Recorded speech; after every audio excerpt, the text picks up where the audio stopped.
My name is Kelly Langenberg, and I am a mouthpiece artist with Dennis Wick. I just wanted to spend a couple minutes today giving you some tips, hopefully helpful tips on getting new horn players started with their first sounds on the instrument. So first of all, I want to say that there is no reason why we cannot begin students on the French horn.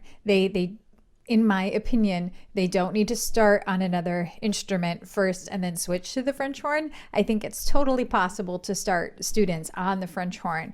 One big challenge with that is just the size of the instrument, and there are definitely some things that can be done to help with that maybe is a separate video in itself, but I did just want to share that I totally support and think it's completely possible to start students on horn. So I'm going to talk just a little bit about how we do that and maybe some differences between starting them on other brass instruments. You want to start by making sure you have the right equipment. And Dennis Wick size 4 classic mouthpiece is very middle of the road and a very standard size mouthpiece to get students started. It's not super big, it's not super small, it's pretty comfortable, and it's also in the classic French horn mouthpiece shape. You'll generally find French horn mouthpieces in two different shapes, the funnel shape or the tornado shape, and then a little bit more of a cup shape, which is a different model in the Dennis Wick line. So I like to have students start by just saying the p sound.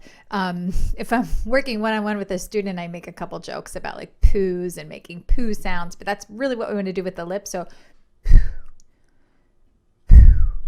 that helps students get everything kind of compact here and in the front. So we want the corners to be forward, but we want the lips to be nice and fleshy and relaxed. So the power in the embouchure is going to come from the corners and beyond, the muscles that are back here in the face. This part of the face needs to stay really fleshy and very relaxed. After I have them doing the poos pretty comfortably, I'll move on to the M&Ms, and we do these to give us a flat surface across the lips. So having them say the letter M, M, M. You kind of want to get to the point where you're seeing a little bit of structure here, a little wall with the lips. One bit of advice I give students is that I want them to hug their teeth with the corners of their lips. So making sure that the sides here are right up against the dental structure. As far as placing the mouthpiece on the lips, for French horn, we advise a little bit more mouthpiece on the upper lip than on the lower lip. So that's different from trumpet, where you might see a little more even between the upper and the lower lip. And if you think about it, the French horn has like a 4-octave range.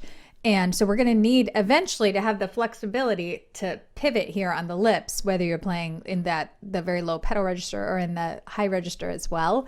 And so we're just setting up that process for the future as your students develop. I think of the lower lip as like a couch or a pillow for the mouthpiece, and I put the mouthpiece right in the middle of the lower lip, and then the mouthpiece just sits on the upper lip.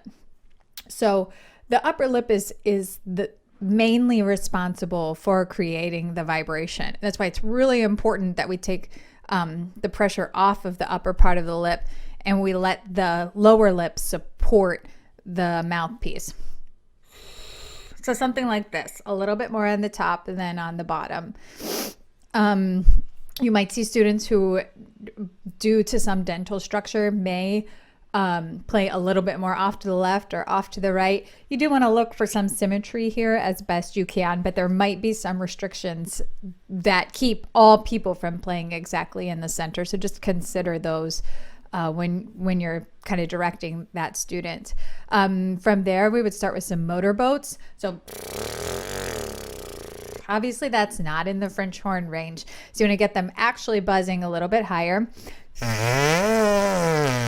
If it's possible to do that, it's pretty unlikely, honestly. But if you have them kind of touch just the corners here and just have them motorboat, that is already going to give them a little more support, which should get them a pretty solid buzz. And then from there, Really, whatever pitch comes out or any sort of siren that comes out, I would consider a success for the first sounds on the instrument. I do find the students tend to naturally want to have a low range of a fifth or a higher range of a fifth.